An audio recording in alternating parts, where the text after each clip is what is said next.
সালা লাস্ট পর্বে কিন্তু শ্মশানে, হ্যাঁ, ফাড়া গেস্ট আমি ফাড়িয়ে দেবো, হ্যাঁ।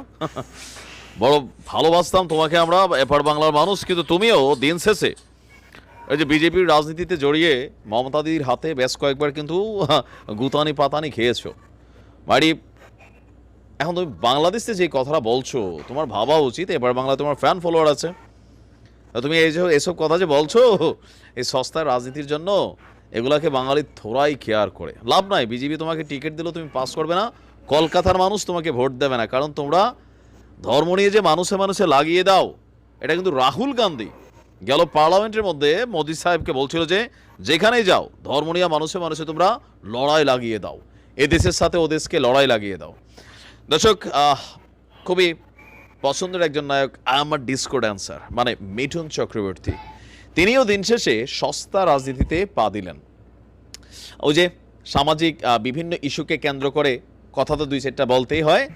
এই মুহূর্তে ভারতীয় মিডিয়া যখন বাংলাদেশকে নিয়ে দিনের পর দিন ভাই এরা একটা ডিসিশন নিয়েই নিছে যে আপনারা দেখেন আমাদের ছাত্রলীগের এক নেত্রী সম্ভবত ছিল, তাকে একটা ঘটনা ছিল বহুত আগের, ওই ভিডিওরে বাংলাদেশে হিন্দু নির্যাতন বলে চালাই দিচ্ছে, মন যা চাচ্ছে তাই বলতেছে। এই যখন অবস্থা, তো আপনার ভারত জুড়ে আমজনতা কিন্তু আমাদেরকে ভুল বুঝতেছে, কিন্তু যারা পলিটিশিয়ান তারা কিন্তু বিষয়গুলো জানে।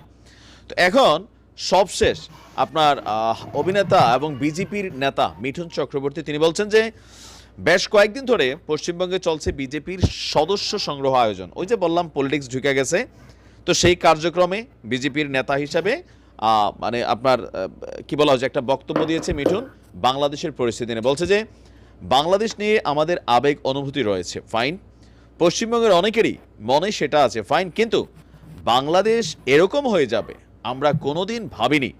আবেগের জায়গা নষ্ট হয়ে যাওয়ায় খুব কষ্ট পেয়েছি। তো বাংলাদেশ এরকম হয়ে যাবে মানে কী রকম হয়ে যাবে যেটা আপনি ভাবেননি।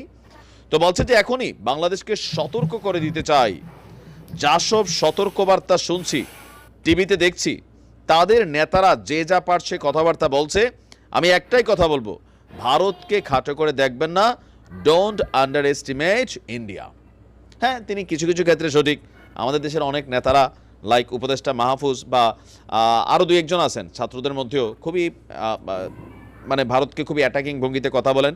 সো একজন ভারতের নাগরিক হিসাবে আপনার এটা গায়ে লাগতে পারে। তো আপনার দেশের নেতারা যখন বলে সেটা কি আমাদের গায়ে লাগবে না? আমি মানলাম আমরা দুই চারটা কথা বলছি, আমাদের নেতারা বলছে, তো আপনার নেতারা তো আমাদের মানচিত্রের এইটা আপনাদের ওইটা আপনাদের, এই দেশে একদম ঢুকে যাবেন, সেনাবাহিনী পাঠান, জাতিসংঘে খবর দেন, বাংলাদেশের এটা দখল করে ফেলবেন। তো এগুলা কি দাদা আমাদের কাছে ভালো লাগে?